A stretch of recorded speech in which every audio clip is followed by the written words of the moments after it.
Welcome back to the deep dive. Today, we are heading out, virtually at least, on a pretty serious geological adventure. We are. We're going to the North Sea. Imagine being about, 80 miles off the Yorkshire coast? Right, and then diving down, deep. We're talking 700 meters below the waves, below the seabed sediments. Because hidden down there is something that's puzzled scientists for, over 2 decades now. A major mystery. And that mystery is the Silverpit Crater. If you follow geology, you've probably heard the name, and you definitely know about the debate. Oh, absolutely. A really fierce division in the scientific community. Was it, some dramatic impact from space? Or was it just slow, grinding geology happening deep inside the Earth? So our mission today is pretty clear, actually. We want to unpack the brand new evidence that, well, basically settles it. It really does. We're moving this whole discussion from this intense, ongoing debate right into the realm of settled science. We now know, definitively, how Silverpit formed. And the payoff for you, the listener, is understanding just how huge this is. Because this confirmation, it points to one thing. A massive asteroid impact. We're talking 43 to 46 million years ago. And the immediate result? A tsunami. A monster one. How big are we talking? Calculations show it was over 100 meters high. That's, 330 feet? Just try to picture that it dwarfs anything in recorded history. Okay, 330 feet. That's unbelievable.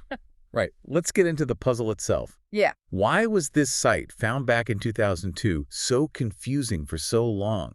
What did geologists actually see down there? Well, when they first mapped it using seismic data, they saw what looked like a classic bullseye pattern. The central crater is about 3 kilometers wide, maybe 1.8 miles. Okay. But the really striking thing was this huge surrounding ring, a series of concentric faults like ripples stretching out for 20 kilometers. That's about 12.5 miles. So you've got the central peak, the circular shape, these rings. Exactly. Those are textbook features. They scream hypervelocity impact, something hitting really, really fast. So if it looked like a duck, or rather an impact crater, why didn't everyone just say, okay, case closed? Well, because the Earth, especially the subsurface, is rarely that simple. And the North Sea, it has incredibly complex geology going on beneath the surface. Okay, complex how? Specifically, salt tectonics. There are these massive layers of ancient salt deep down below the Silverpit area. Right, evaporates from old seas. Precisely. And salt is weird stuff geologically. It's less dense than the rock above it, so over millions of years, it can actually flow, like incredibly slow putty, or it can dissolve. So what does flowing or dissolving salt have to do with a crater shape? Well, imagine that thick layer of salt moving out from underneath, or maybe groundwater dissolving it away. The rock layers sitting on top lose their support. And they collapse. They slump down, yes. And that process, called subsidence, can create a remarkably circular depression. It can even form faults around the edges that look a lot like those concentric rings. Okay, so that's one alternative theory, a very plausible non-impact one. Yeah. Was there another? There was. Theory number 2 involves seabed collapse, but this time may be triggered by volcanic processes. Magma intrusions deeper down could heat things up, destabilize the layers above, leading to a similar kind of collapse structure. So geologists were faced with 3 real possibilities. A fast space rock, slow salt movement, or maybe some kind of volcanic burp leading to collapse. Oh, got it. And it wasn't just, a polite academic disagreement. This was a serious debate. People felt strongly. Just strongly. So strongly that back in 2009, there was apparently an informal vote among geologists at a conference discussing the site. A vote? Seriously, what was the verdict? The impact hypothesis? Lost. Really? So most experts looking at the shape back then thought it wasn't an impact. That's right. The majority felt that the shape alone, the seismic images they had then, just wasn't enough to rule out the salt withdrawal idea, especially given the North Sea's geology. So the visual evidence was compelling, but not conclusive. It looked like an impact, but it could have been faked by Earth processes. Exactly. The mystery needed more. It needed something only an impact could produce. A silver bullet piece of evidence. Which sets the stage perfectly for the new research. We needed that definitive signature. So, who cracked it? This is where Dr. Uzdin Nicholson from Heriot-Watt University and his team come in. They collaborated with others, including Professor Gareth Collins at Imperial College London, who had actually been part of that earlier debate. Okay, so what did they do differently? 2 key things. First, they got their hands on much newer, higher-resolution 3D seismic data. This gave them, as they put it, an unprecedented look at the fine details of the crater's structure deep underground. Better imaging helps? But you still need that physical proof, don't you? That structure is buried deep. How do you get a sample? Well, that's the clever part. They didn't need to drill a new hole. They went back to old core samples, rock cores drilled years ago, decades even, by oil companies exploring in that same area. So like geological detective work on existing evidence. Precisely. They knew the depth where the crater floor should be in those old wells. So they went looking very carefully through those specific sections of core sample, searching for tiny mineralogical clues, a needle in a haystack, really. Oh, they found it. The smoking gun. They found it.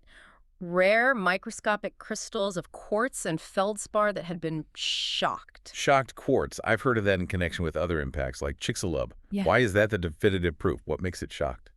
Okay, so imagine a normal quartz crystal. Under a microscope, it has a very regular, ordered internal structure, right? A crystal lattice. Right. Shocked quartz has been hit by such an unbelievably intense instantaneous pressure wave, the kind you only get in a hypervelocity impact or maybe a nuclear explosion, that this internal lattice structure gets permanently deformed. It develops these unique microscopic lines called planar deformation features. So it's not just cracked. The actual atomic structure is rearranged. Exactly. Rearranged in a way that slow geological pressure or heat from volcanism or the pressure from salt collapse simply cannot do. It requires that split-second, immense shock pressure, millions of pounds per square inch. Wow. So there's no other known natural process on Earth that creates that. Nope. Finding shocked quartz and feldspar at the crater floor depth. That's it. Game over for the salt and volcanic theories. It slams the door shut. That completely flips the script from that 2009 vote. Incredible. So, mystery solved. Silverpit is an impact crater, which means we can finally talk about what actually happened 45 million years ago. Yes. Now, the modeling, combined with the crater's size and shape, gives us a profile of the impactor itself. What are we looking at, size-wise? The asteroid was estimated to be pretty big, about 160 meters wide. That's around 530 feet across. A 530-foot asteroid. Okay. And it comes straight down. The models suggest no, actually. It likely hit the seabed, which was under maybe 50 to 300 meters of water back then, at a relatively low angle coming in from the west. Right, hitting the ancient North Sea.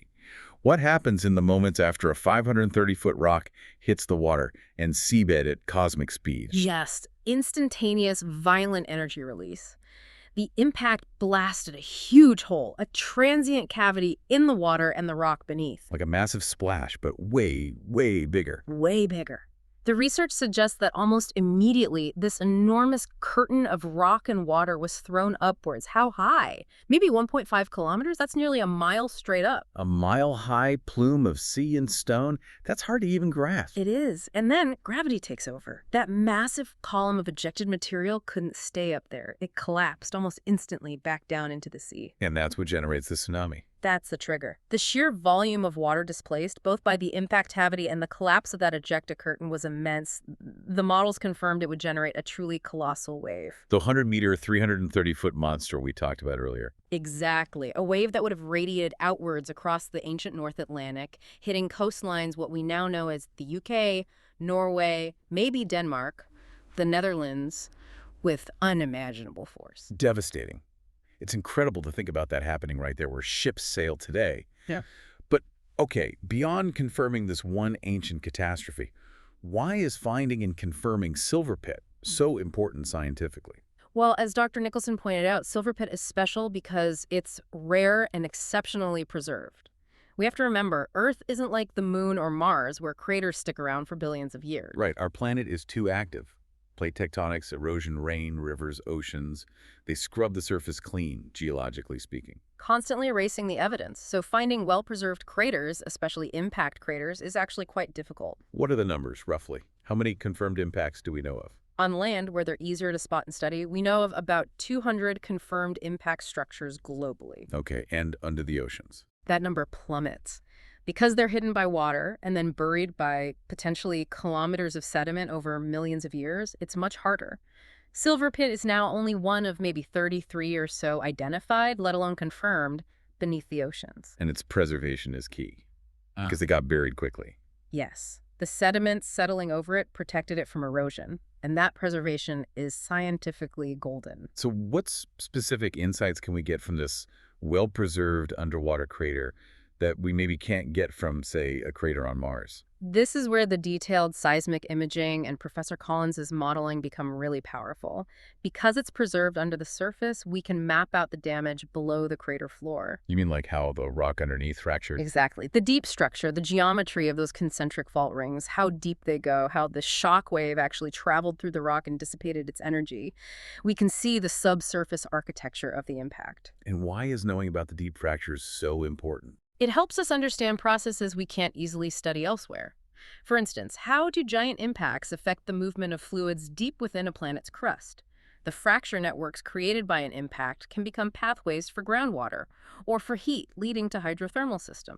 So it could have implications for, say, where life might have found niches on early Earth or even on Mars if impacts created warm, wet zones underground. Precisely. Understanding that subsurface plumbing created by impacts is crucial for modeling planetary evolution and even potential habitability. Silverpit gives us a fantastic, real-world 3D model of how that works, moments after impact and long afterwards. So it's like a 45-million-year-old natural experiment.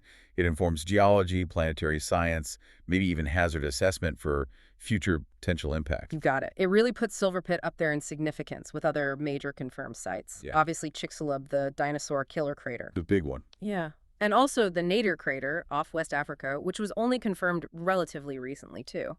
We're slowly building a better picture of Earth's impact history, especially the bits hidden underwater. What an incredible scientific journey from this, ambiguous bullseye structure that fiercely divided experts. Yeah, with debates about salt domes and collapsing seabeds. To a definitively solved mystery, Silverpit is confirmed as an impact crater.